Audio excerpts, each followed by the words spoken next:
Shabbat Shalom, boa tarde. Hoje nós estamos no dia 14 do mês de maio do ano de 2022. É o calendário gregoriano. E pelo nosso calendário judaico, hoje nós estamos no dia 13 do mês de Iyar, do ano 5782. Estamos aí com 250 dias transcorridos do nosso calendário. Hoje nós estamos no sagrado dia do Shabat. Hoje é o 7º dia da semana e, portanto, nós estamos na nossa 7ª Aliyá, a nossa 7ª leitura da Parashá semanal, mais a leitura final, para fecharmos então a nossa Parashá semanal. Até o pôr do sol nós estamos no 28º dia de Homer. Hoje, portanto, nós completamos 4 semanas da contagem do Homer e vamos iniciar aí a 5ª semana. Temos ainda 3 semanas completas para o refinamento da nossa alma e das nossas emoções. Preparação final, então, portanto, estamos na contagem regressiva para Shavuot, a outorga da Torá, o recebimento da Torá, que se renova anualmente e sempre precisa trazer para nós um novo significado, um restaurar realmente das nossas vidas na presença de Hashem, ok? Então nós estamos aí com a nossa 7ª Aliyá, vamos ter realmente aquilo que está se referindo à nossa 7ª Aliyá. Nós temos aí sobre a questão da menorá, o pão multifacetado. Temos aí um caso muito emblemático, o blasfemador, e a referência que faz a ele é a sua mãe, e o porquê que a Torá traz isto à tona, de forma bem clara, ainda citando o nome da mãe do blasfemador. Vamos ver quais são as lições que nós temos nisso daí. Na parte do Sefirat HaOmer, a contagem do Homer, vamos ver o significado para nós hoje, ao completarmos a 4ª semana, que é Marhut Shebenetzach, que significa nobreza na persistência. Vamos ver qual é a mensagem desse tópico aí. E a mensagem final do nosso Rebbe, Menachem Mendel, para a Parashá de hoje, a completar a Parashá desta semana e a Aliyá que traz para nós, E principalmente dentro desse aspecto, encontrando o positivo dentro do negativo, O que significa isso, Como que você pode tirar algo bom de algo ruim? Como que você pode tirar um bom exemplo de um mau exemplo? É isso que nós vamos ver aí, dentro dos comentários de Rashi, Rambam, Maimônides e do nosso Rebbe Menachem Mendel, o que a mãe desse blasfemador, com um exemplo tão negativo, qual é a questão positiva que pode ser tirado disso daí, ok?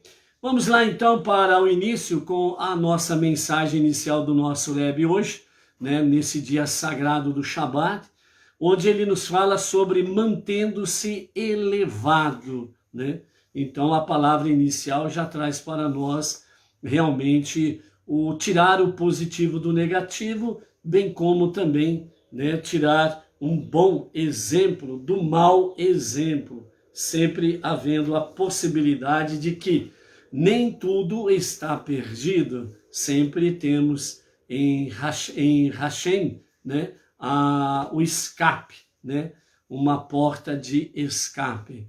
Então o nosso Rebbe Menachem Mendel, ele nos diz assim, sobre mantendo-se elevado. Seu verdadeiro lugar é um lugar de luz. A primeira coisa que o Rebbe nos chama a atenção o seu verdadeiro lugar é um lugar de luz.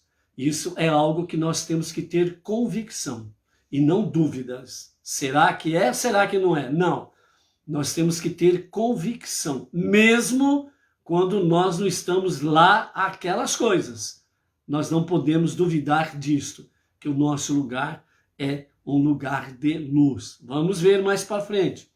Ainda que você se encontre envolto em trevas e sofrimentos, lembre-se sempre de que este não é o seu lugar.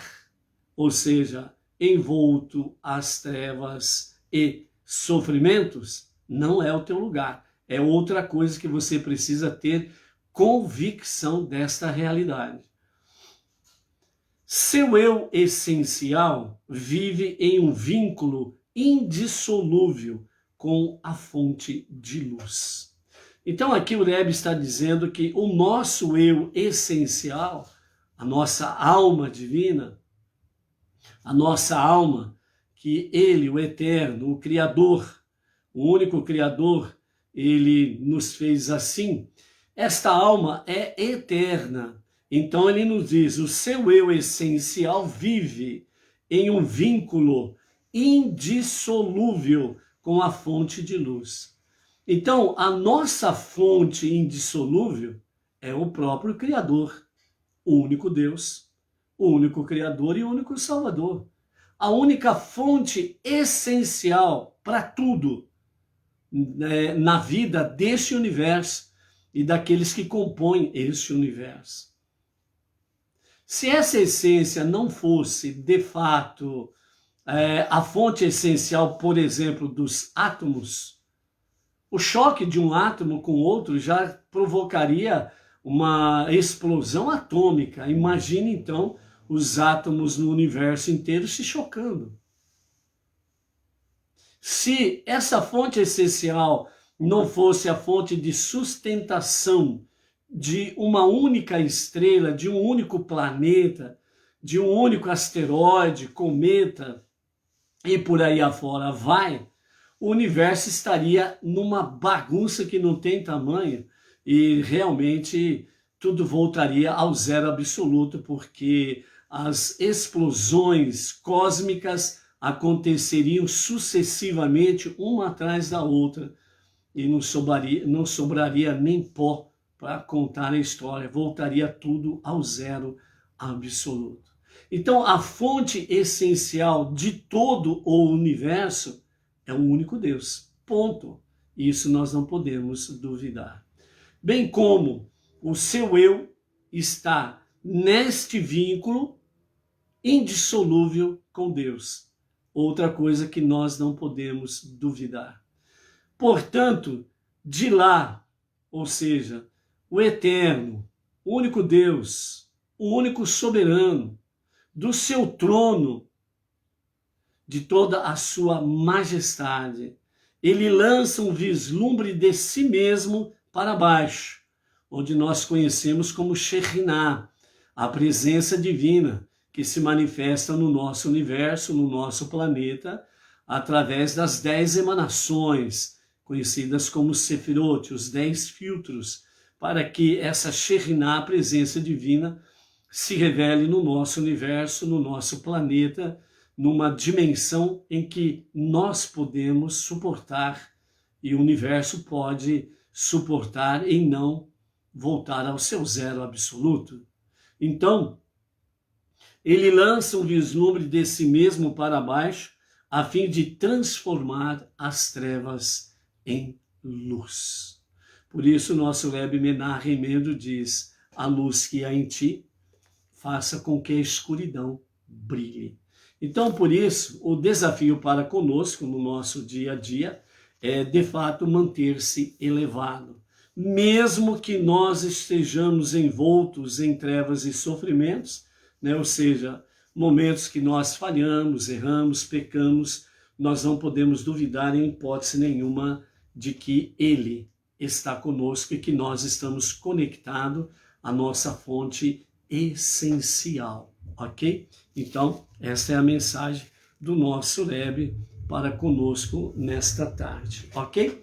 Vamos aí mandar então o Shabbat Shalom para os nossos amados e os seus familiares que estão aí em conexão conosco diariamente através do Facebook, dos demais canais das nossas mídias, que estão sempre em conexão aí, entre eles também, né, o Instagram, o YouTube, então, né, o Zap e Companhia Limitada aí, ok?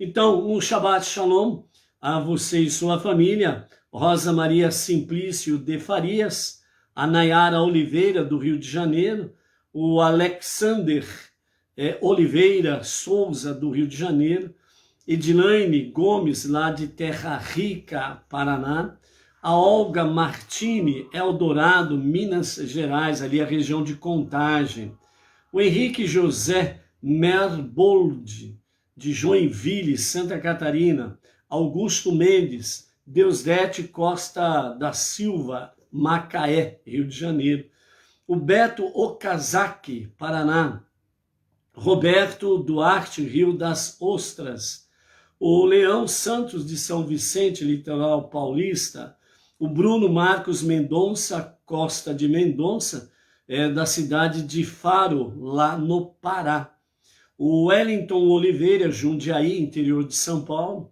Harlen Dias, São Luís, Maranhão, Thalia Nonato, São Paulo, capital, Aparecida Fátima, de Bauru, aqui a nossa região, o Naldo Laurentino, da cidade de Grato, Ceará, a Ivanilde Souza, Rio de Janeiro, a Enedina Ferraz, Maranhão, Hortolândia, São Paulo, Iara Mota, São Paulo, capital, Kleber Avishai Kous, Pelota, Rio Grande do Sul, Luiz Carlos Melo, Goiânia, Goiás, Mônica Santos, Rio de Janeiro, Eulanira Costa, Aracati, Ceará, o Hamilton José de Bairro, Santa Catarina, a Imalbrecht, Albrecht, São Paulo, capital, o José Geraldo Kaufmann, Rio de Janeiro, Vanessa Ferreira, da comunidade Beninoa, Brasil,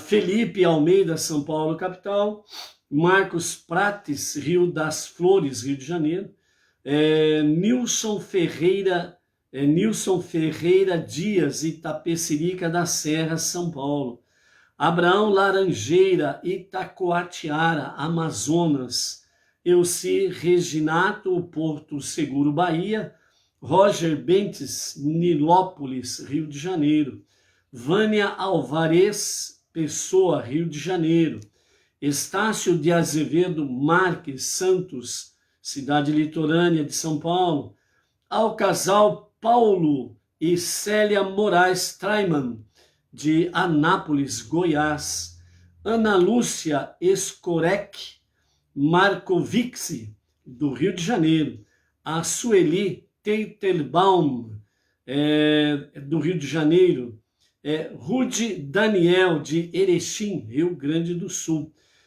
Silvio Kojuk Zexer Kleiman, de Santo André, né, Grande São Paulo, ok? E também temos aí a Luciana Rodrigues Marília, região aqui de Bauru, né? A nossa região aqui, Bauru, Marília, né?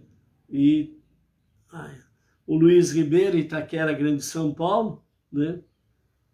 Baruch Hashem. A Malu, lá de São Sebastião, Distrito Federal, Brasília, né?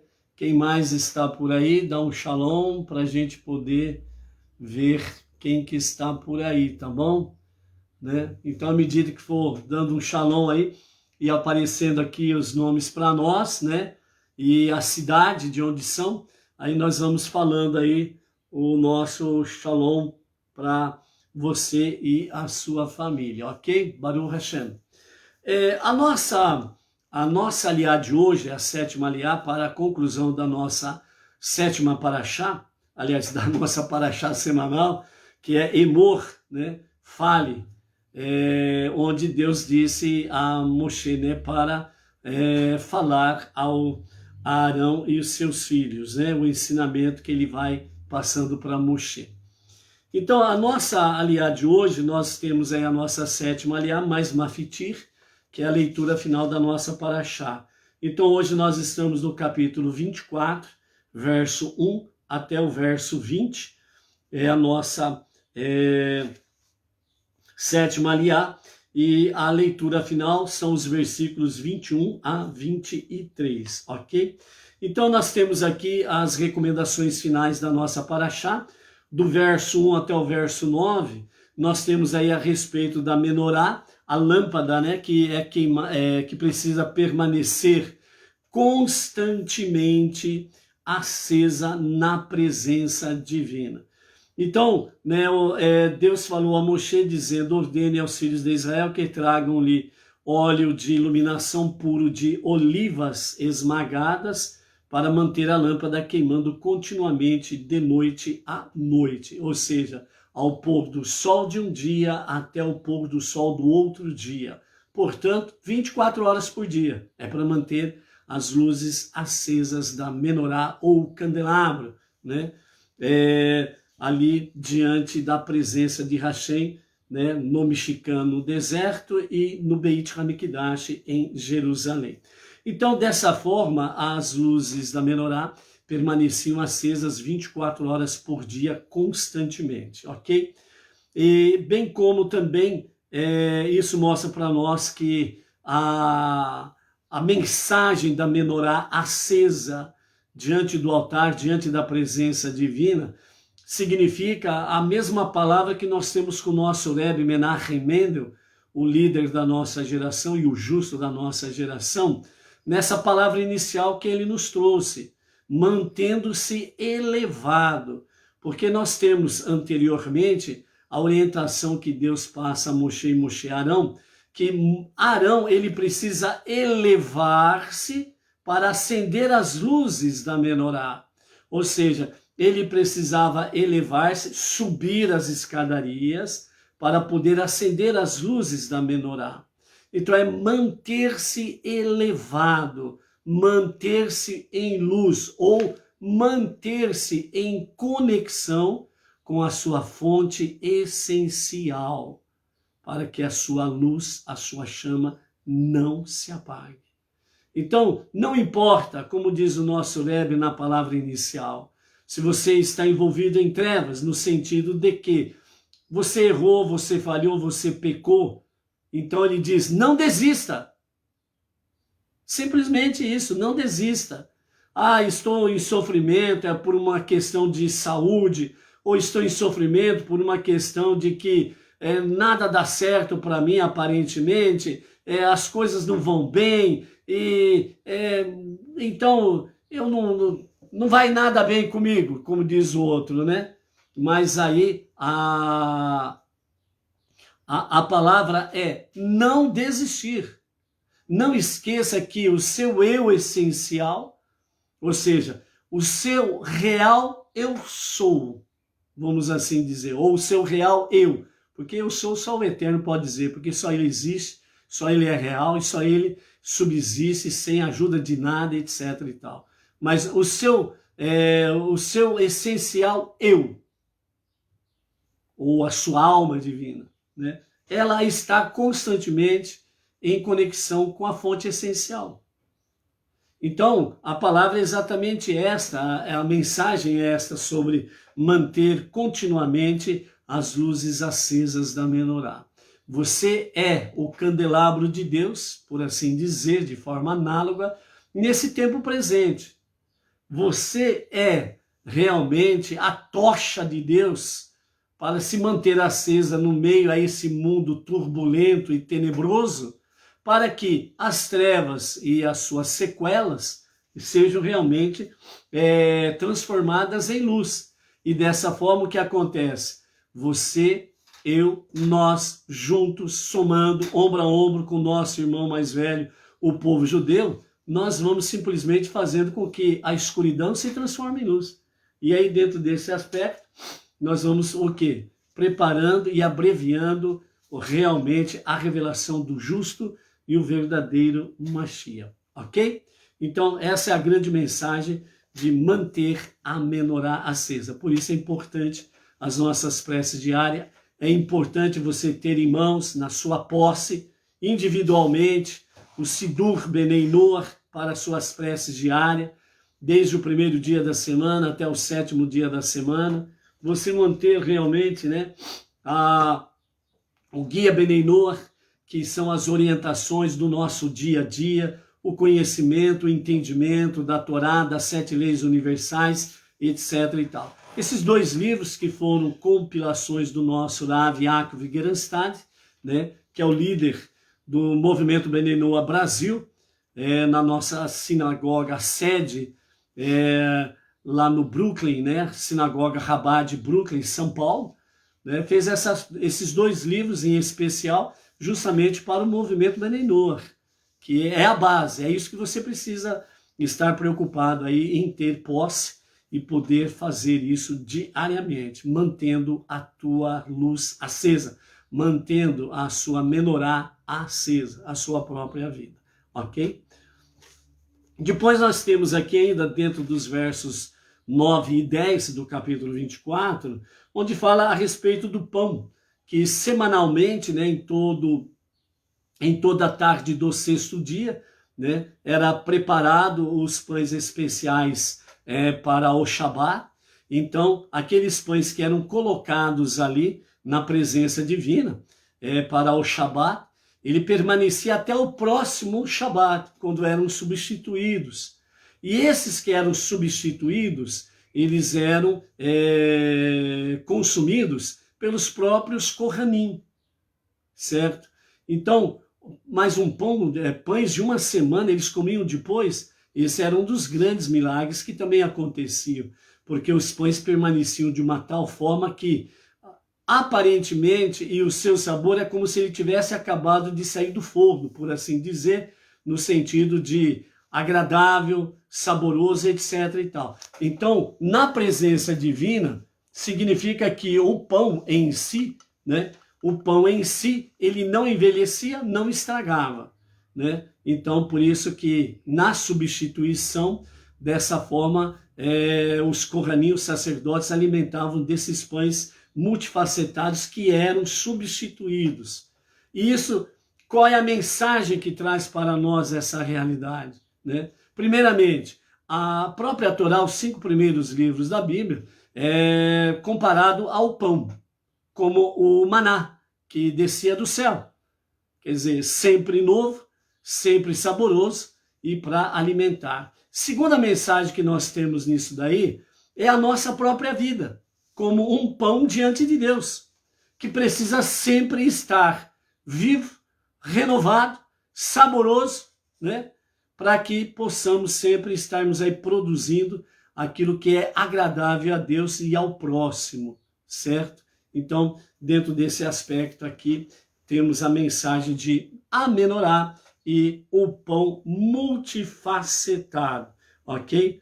Então, nesse aspecto aí, Rambam Maimônides, ele nos fala de que o pão multifacetado não só era comido pelos sacerdotes que serviram enquanto este pão estava exposto, mas também pelo turno de sacerdotes da semana seguinte, né? Então, vejam bem que os Kohanim, eles consumiam o pão multifacetado que eram substituídos, ok? Agora, do verso 10 até o verso 20, nós temos aí uma passagem bem emblemática chamada de O Blasfemador, né? Então vamos ver essa história aqui e como que nós vamos tirar aqui o tema central da nossa aula de hoje, ou seja, manter-se elevado, né? E saber tirar o positivo do negativo, saber tirar um bom exemplo do mau exemplo, né? Ou seja, tirar o bem do mal. E como que essa história fica dentro desse aspecto aqui. Então vejam bem, capítulo 24 de Levítico, a partir do verso 10 até o verso 20, vamos então ver essa passagem e vamos ver os ensinamentos que temos para nós aí dentro desse aspecto aí, ok? Baruch Hashem. A Isabel Marmol Piso chegou por aí, a nossa querida irmã, né? E sempre com ela temos lá a Fatinha e o Chiquinho e os seus familiares, seus filhos, seus netos, né? Que com a graça e a bênção divina estão aí com vigor, com saúde e proteção. Baruch Hashem. Temos aí a Maria Isabel Gouveia, né, lá da cidade de Lucélia, interior de São Paulo. A Marli Estael Monteiro, que chegou lá de Vitória, Espírito Santo, né? Chegou por aí, Baruch Hashem, né? Temos aí a Vera Amâncio, que também é aqui de Bauru, né? Que está aí conectada em à tarde com a Torá. Shalom, Shabbat Shalom, Vera Amâncio, família, Paulo Fernandes, Baruch Hashem, ok? E então, vamos ver o que nos fala essa passagem e vamos ver os ensinamentos que temos para nós aí. Então, capítulo 24, a partir do verso 10 de Levítico, nós temos a questão do blasfemador. Vamos ver lá? O filho de uma mulher israelita com o nome egípcio que Moshe matou, que se converteu para pertencer totalmente aos filhos de Israel, queria montar sua tenda no acampamento de Dan. E este filho era da mulher israelita, teve uma discussão com um homem israelita no acampamento que se opôs à sua reivindicação. Ao sair da corte de Moshe, após perder o caso, o filho da mulher israelita então blasfemou o nome de Deus com uma maldição. O povo o trouxe a Moshe. O nome de sua mãe era Shelomit, filha de Divre, da tribo de Dan. Eles o guardavam sob custódia até que a penalidade pudesse ser especificada por Deus.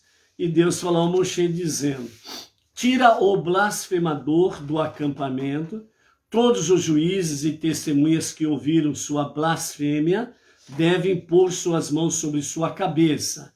Eles então o apedrejarão até a morte, em nome da comunidade inteira. Fale aos filhos de Israel, dizendo: todo aquele que blasfema Deus carregará as consequências de seu pecado, sendo extirpado de seu povo, caso não tenha sido avisado de antemão. Mas se alguém realmente blasfema o nome explícito de Deus, que é o tetragrama sagrado, e foi advertido a não agir assim, ele será morto. A comunidade inteira o apedrejará, seja ele um prosélito ou um natural israelita. Se ele pronuncia o nome divino, ele deve ser morto. Se um homem golpeia qualquer ser humano, incluindo uma mulher ou uma criança, e a vítima morre, ele deve ser morto. Sobre o blasfemador, nós estamos aqui até o versículo 16. Verso 10 ao verso 16. Depois, nos demais versículos da nossa aliá de hoje, volto a falar algumas coisas referente aos mandamentos, né? Ou as questões proibitivas, né? Tudo aquilo que fizer de forma errada, dependendo do grau, tem uma consequência com a pena capital, etc. e tal, certo? Aí no verso 24, já encerrando, 23, né? Encerrando a nossa aliá, volta a questão sobre os juízes e testemunhas tiraram o blasfemador do acampamento e atiraram uma pedra nele.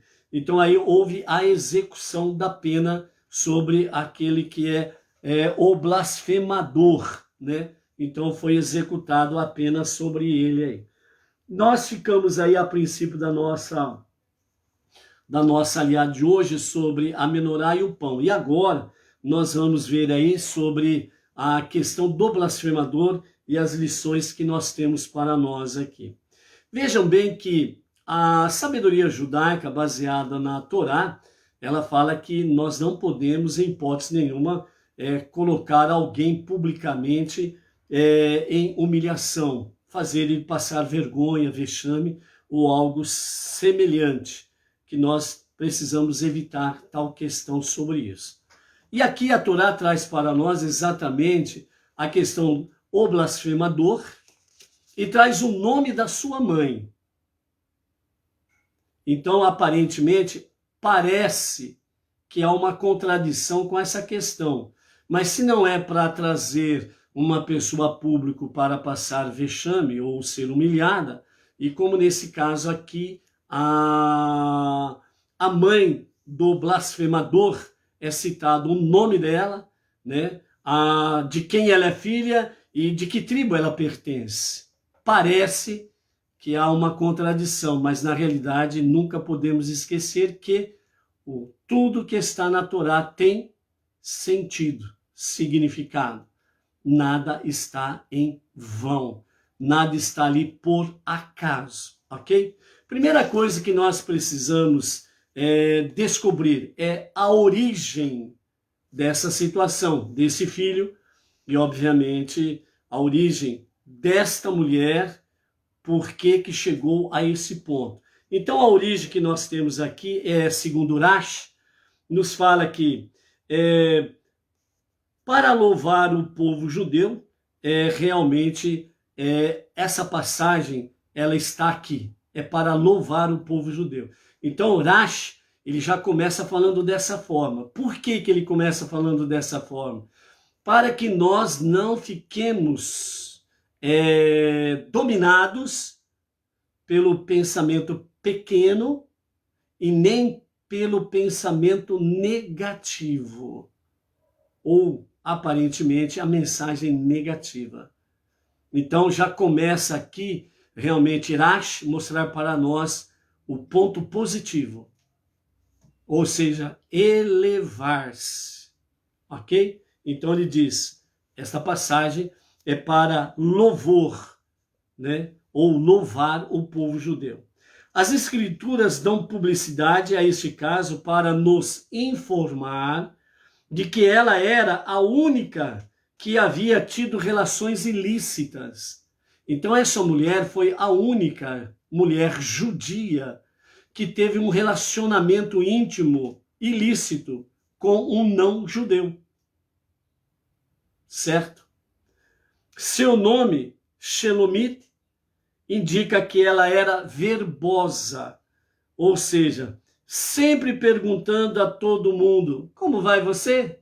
Ô fulano, como você está? Ô fulana, como você está? Ô fulano. E sempre, né, com o sexo oposto, sempre, entre aspas, amistosa, né, querendo uma boa amizade, né? Então, dentro desse campo aqui, ela era verbosa, ou seja, ela, na linguagem que nós conhecemos na atualidade, ela sempre estava oferecida ou se oferecendo para o sexo oposto, né? Buscando conversas e conversinhas, e isso daí não é bom, ok?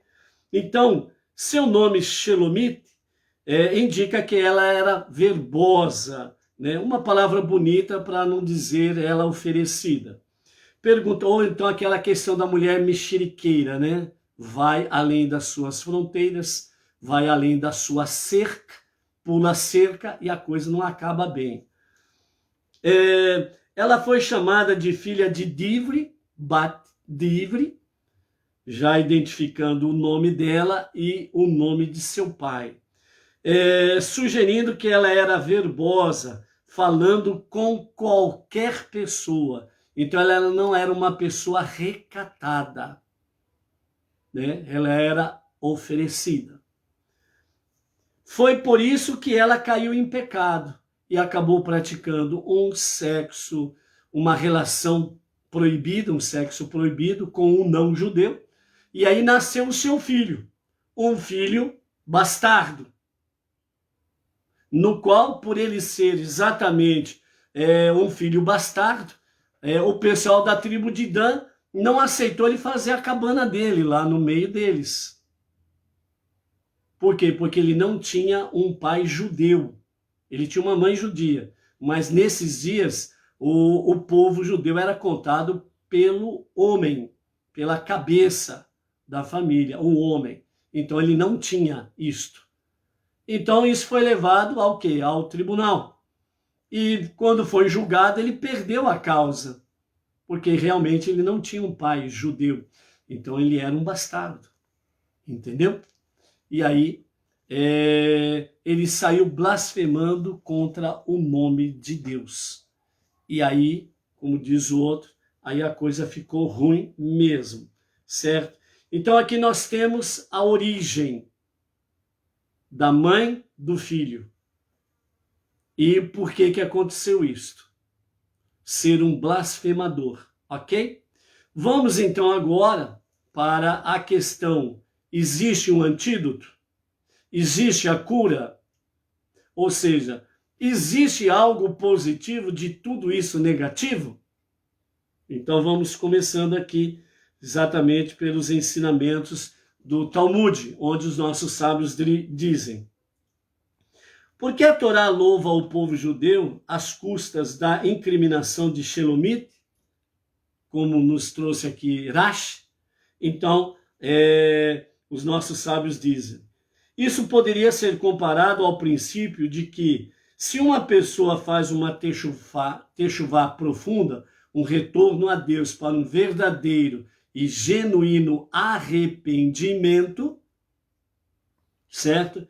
Então, realmente, ela tem o seu perdão e ela tem realmente a sua conexão com Deus. Pois como os pecados da pessoa a fizeram sentir-se afastada de Deus, eles transformam-se em inspiração para o seu retorno. Então, retroativamente, nós os consideramos como méritos. Assim também no caso de Shelomit. No caso de Shelomit, diz os nossos sábios, quando o seu exemplo inspira outras mulheres a se comportarem modestamente, sua transgressão transforma-se retroativamente em um mérito para ela mesma. Por isso é dada publicidade ao caso aqui. Ou seja, o que os nossos mestres estão dizendo é que, de uma forma simples e um julgamento simples, do ponto de vista tradicional, por assim dizer, muitos diriam assim: bom, o filho dela mereceu, ela mereceu porque ela também fez o que não era correto, então, como diz o outro, os dois estão condenados. Uma análise superficial e, vamos dizer assim, fácil de se tomar essa decisão. Porém, a sabedoria judaica nos mostra uma outra realidade mais elevada, com mais sabedoria, com mais temor aos céus, a Deus. Então aqui os nossos mestres dizem que, especificamente sobre o caso de Shelomit, ela inspirou outras mulheres pela sua conduta errada, inadequada, por falta de modéstia. Ela acabou inspirando as demais mulheres judias a manterem-se na modéstia, não sendo oferecidas, não mantendo um relacionamento com o sexo oposto de forma isolada, sendo, nos termos aqui, oferecida. Então, o seu mau exemplo acabou inspirando as mulheres judias a se manterem em modéstia, para não caírem no mesmo erro dela. E dessa forma, por gerações, essa modéstia permeou as mulheres judias, pelo exemplo da própria Shelomit. Ou seja, os sábios dizem que, devido a este efeito positivo, a sua ação negativa foi considerada para ela méritos, para ela poder realmente ter a bênção sobre a vida dela e para que ela pudesse ter a sua techuvá profunda, um retorno verdadeiro a Deus. Então, Deus nunca fecha a porta para ninguém, mesmo que a pessoa faça algo muito errado. Deus se mostra sempre de portas abertas para a techuvá, um retorno a Deus para um verdadeiro e genuíno é arrependimento. Arrependimento dos seus pecados, dos seus erros e um retorno a Deus para uma vida nova e sendo ela renovada a cada dia.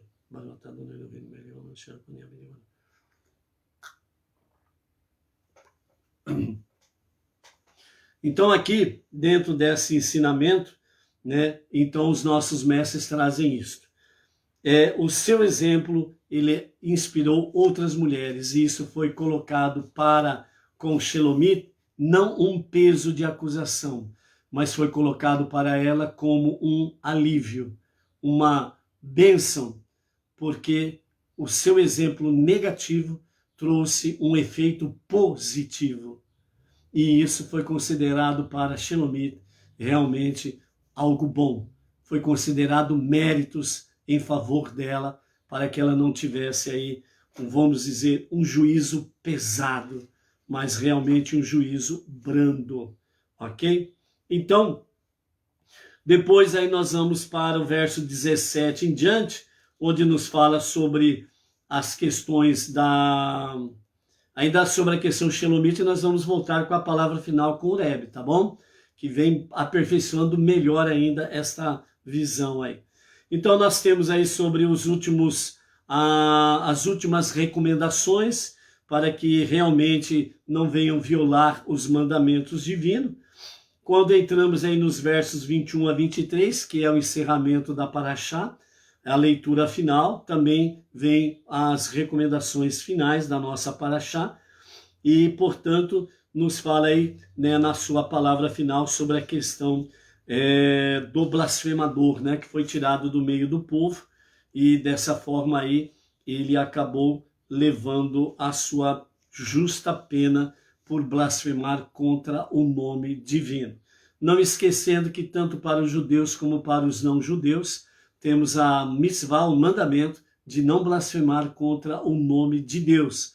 Por isso precisamos tomar muito cuidado, e esse exemplo aqui da filha de Shelomit traz para nós o quanto precisamos ser vigilantes para não blasfemarmos contra o nome de Deus. Nessa Parashá Emor, nós temos aqui no total 63 mandamentos no total nessa Parashá. Nós temos 24 mandamentos positivos e 39 mandamentos proibitivos. Não fazer, 39. Fazer, 24. Ok? Baruch Hashem por isso. Né? Vamos aqui para nosso Sefirat HaOmer. Né? Hoje nós estamos completando 28 dias até o pôr do sol, portanto hoje nós temos aí 4 semanas do Homer. Então nós completamos a 4ª semana da contagem do Homer. E hoje nós estamos sobre nobreza na persistência. Então, para a nossa reflexão, a soberania é a pedra fundamental da persistência.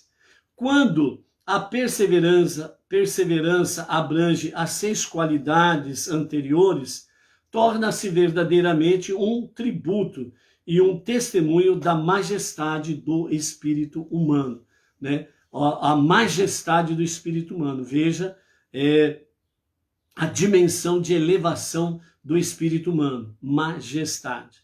E para a reflexão, as perguntas para fazermos a nós mesmos. Minha perseverança é dignificante? Ela traz à tona o melhor de mim? Quando confrontado com dificuldades, eu me comporto como um rei ou uma rainha, andando orgulhosamente de cabeça erguida, confiante em minha força concedida por Deus, ou me acovardo, tremendo de medo? Por que o rei vai à frente do seu exército? Exercício do dia. Lute por uma causa dignificante. Então, veja uma causa dignificante à luz dos olhos do Eterno e da sua Torá, e realmente lute por esta causa. E a palavra final do nosso Rebbe, né, onde ele traz para nós sobre essa questão de Shelomit Bat Divri, né, a respeito de encontrar o positivo no negativo, o nosso Rebbe Menachem Mendel, ele nos fala da seguinte forma: a Torá só menciona o apelido da mulher, mas ainda assim a identifica com o que aparentemente a envergonha em público. Obviamente, né, já vimos aí sobre a questão que a Torá ela não aprova que seja alguém colocado em situação vexatória publicamente. Na realidade, ao mencionar seu nome em conexão com esse episódio, o que a Torá faz é louvar a Shelomit, já que foi eleita pela providência divina para ser a pessoa por intermédio de quem se demonstrou o caráter exemplar do restante das mulheres judias. Ou seja, ela mostrou um caráter negativo, mas a visão não é ficar no caráter negativo dela. Ela foi a única mulher em todo o Egito, a única mulher judia no tempo do Egito, que manteve uma relação proibida e nasceu um filho bastardo. Ou seja, 99% das mulheres judias mantiveram o seu comportamento nobre. Então, o comportamento de Shelomit é para louvar toda mulher judia. Então, de fato, encontrando o positivo no negativo. Então, não é ficar limitado a 1%, mas vemos que 99% é louvável. Continuando. Certamente essa é uma das formas pelas quais as ações negativas podem se transformar em méritos. O exemplo negativo de Shelomit inspirou futuras gerações de mulheres judias a colocarem-se à altura da conduta exemplar dos nossos ancestrais no Egito. Ou seja, a conduta negativa de Shelomit, ela inspirou gerações até aqui para que as mulheres judias permaneçam de forma modesta no seu dia a dia, para não caírem no erro, né, de Shelomit. Este exemplo, para nós, né, Benei Noach, e principalmente para as Bat Noach, as mulheres do movimento Benei Noach, né, é um exemplo a ser seguido, onde realmente a modéstia ela não pode faltar. Por isso, amados, quando nós estamos aí no nosso andar realmente monoteísta, com fundamento judaico e orientação rabínica, é para que nós, apesar de não sermos judeus de nascimento, mas nós temos de fato, como diz o nosso próprio guia Benei Noach, pelo nosso Rav Yaakov Geranstad, o nosso estilo de vida é um estilo judaico de vida. Então, dentro desse aspecto, é a mesma coisa que nós precisamos fazer em todos os ensinamentos que nós estamos aprendendo até aqui. E nesse caso específico, né, sem sombra de dúvida, com referência à mulher, né? A mulher, ela é o esteio da família, ela é a luz da família. Então, de fato, não restam dúvidas de que uma mulher modesta dentro da família é algo muito, muito positivo. E o exemplo negativo de Shelomit, ela trouxe um louvor para as 99% das mulheres judias que não arredaram o pé da sua vida modesta, permanecendo fiéis aos seus maridos e ao princípio da vontade divina, que é o que precisa nortear as nossas vidas de homens e mulheres, de jovens e crianças, dentro do segmento monoteísta com fundamento judaico e orientação rabínica. Ou seja, elevar-se constantemente é manter a nossa luz acesa realmente para servirmos a Deus. Porque o mais importante de tudo isso é nós mantermos a obediência a Deus. Então, por isso, nós não podemos esquecer jamais que o nosso eu essencial, ele continua conectado com a nossa fonte essencial, Deus.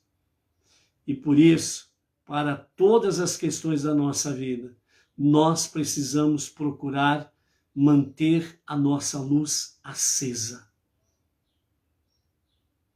E isso significa fazer com que Deus seja conhecido em nossas ações, em nossas palavras, para que em tudo o mundo possa começar a absorver de forma mais profunda a revelação do justo e verdadeiro Mashiach para a redenção final, para alcançarmos o Olam Rabá, o mundo vindouro, em que 100% o mundo será transformado na moradia de Deus, na casa de Deus. Então, tudo isto é para convergir a cada um de nós nesse objetivo.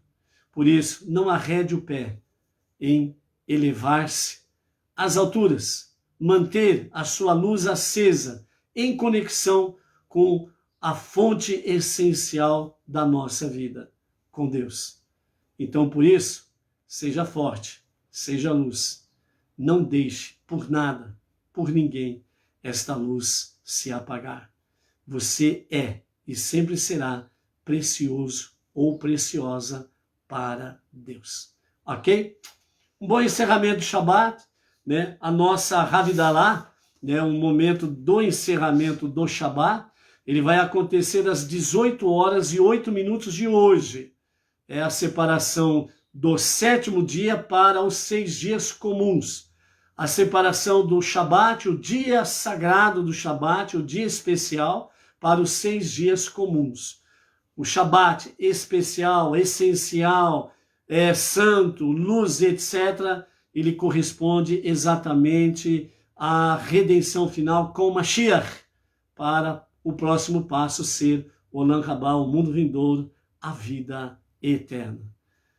Shalom, Shavat Tov. Até amanhã.